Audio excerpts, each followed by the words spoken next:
And hi guys! I-share ko lang sa inyo ang skincare routine kasi marami na rin nag-request. Pero check ko muna. Baka mas maliwanag na naman yung background. Kanina, dami ko nang sinabi. Pagka-play ko, mas maliwanag yung background ko kaysa sa face ko. Pero ngayon siguro okay na naman. Anyway, ayun. Magsa-start muna ako sa face. Ang ginamit ko nung 3 months, ba? First trimester ko, 1 to 3 months. Ang ginamit ko is yung ano ba yun? Yung Human Nature. Yung Human Nature na oil nila. Pero, kahit anong gawin ko, wala. As in. Kasi nga, nasa hormones na yun. Tsaka normal daw talaga yun na lumalabas-labas. So, hinayaan ko na. Nakita nyo naman, kung nanonood kayo ng vlog ko, makikita nyo ang skin condition ko nung first trimester ko. Or hanggang half siguro ng second trimester ko. Sobrang worst talaga, as in. Kahit anong makeup ko, kahit anong gawin ko sa face ko, wala. Kahit anong gamitin kong products, wala talaga. Pero nung time na medyo nakita ko na umu-okay-okay na siya, naiiba-iba na yung skin ko, nalilesen na yung mga rashes ko, dun ako nag-start mag-Eskinol na white. Wala na akong stock ngayon or na-misplace ko yata yung lumang bote ko.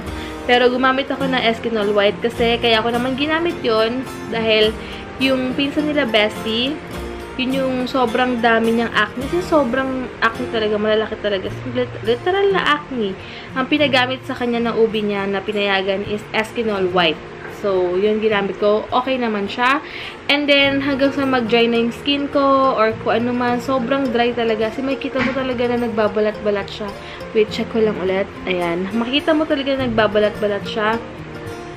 Kaya, ang ginawa ko, pumunta ako sa, naalala ko sa GNC, marami silang mga creams. Ayan, kaya binili ko muna is yung aloe vera kasi maganda daw to. Moisturizing cream, 189 pesos siya. May mga vitamins. Pero may halo-halong vitamins. May tatlo silang klaseng creams. Pero ito yung, binili ko kasi ito yung ginagamit ni ate daw na sobrang dry yung skin niya. So, ayan, ito yung binili ko. Okay naman siya. So far, so good. Hindi ko alam kung mag-focus. Pero, ayan. Parang naka 1/3 na ako. Hindi na ako nagto-toner ngayon dahil sobrang dry na nga niya. As in, pag nag-toner pa ako, wala. Tsaka na-lesson na naman yung mga tigyawat ko.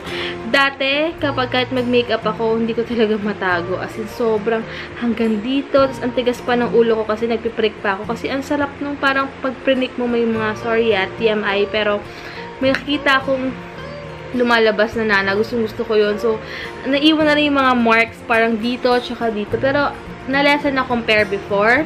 And then, ina-alternate ko yung soaps ko kasi nga, tinry ko tong Lactacid. Kasi nakita ko siya, pwede siya sa baby.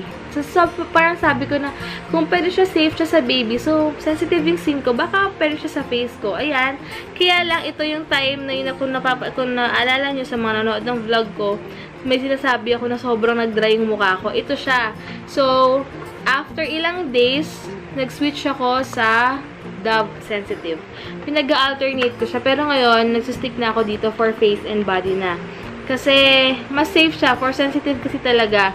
Kasi ito lang, as in, ito lang gabi-gabi ginagamit ko. Umaga-gabi bago ako mag-makeup or kung ano man. Ito na yung gamit ko itong dalawa na ito. Tsaka sa body, wala masyadong kasi bawal nga yung whitening ko, diba? I mean, bawal yung mga products ko. Nag-stop muna ako simula magbuntis ako kasi mahirap mag-take na risk sa mga ganyan. So, nag-stop muna ako doon and then ito lang, Dove. And then, cream. Itong dalawa lang na to ngayon ang gaggamit ko. Ayan. Pero, syempre, guys, hiyangan din to and iba-iba naman tayo ng mga hormones and iba-iba tayo ng mga pregnancy journey natin. So, hindi ko rin masabi na masasuggest ko to. Pero sa akin, ito yung hiyang. Ayan. Ginawa ko tong video na to kasi marami nagtatanong sa akin dahil nga nakita nila yung improvement ng skin ko before. Like, nagsa-start pa lang ako yung first to second trimester ko ata yun. Kasi talagang worst as in. Kaya, ayun, ito lang. Pero hindi ko ito masasuggest sa inyo na gamitin nyo rin kasi sabi ko nga iba-iba. Pero itong cream naman na to, tinanong ko naman siya dun sa GNC. Safe naman siya. Wala naman siyang paraben. Wala siyang mga kung anik-anik na bawal sa pregnant. Ganyan. And syempre, mas okay na gumamit tayo nito pag medyo malaki-laki na yung baby natin. I mean, 'di ba, pag medyo alam nating safe na malaki-laki na sila, na konti na rin nagde-develop sa kanila. Pero, okay lang naman kasi first day naman ng skin mo to, hindi mo naman to iinumin. So, hindi naman siya ganun kasama. For sure. Kaya, 'di ba? Safe. And then, yun lang. Ito lang eh. Tsaka ito.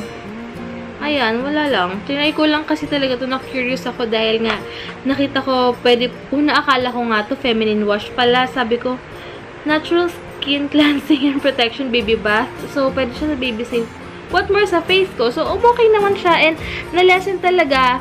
Kasi, hindi na ako nag-worry sa mga marks ko. Kasi, ayan, katapat lang naman yan yung papaya soap ko lang tsaka mga creams. Kaya, kampante ako na babalik. Tsaka, syempre, sabi nila, kapag daw nanganak ka, naiba talaga yung skin mo kasi ang daming lumalabas na blood, yung mga dumi, etc.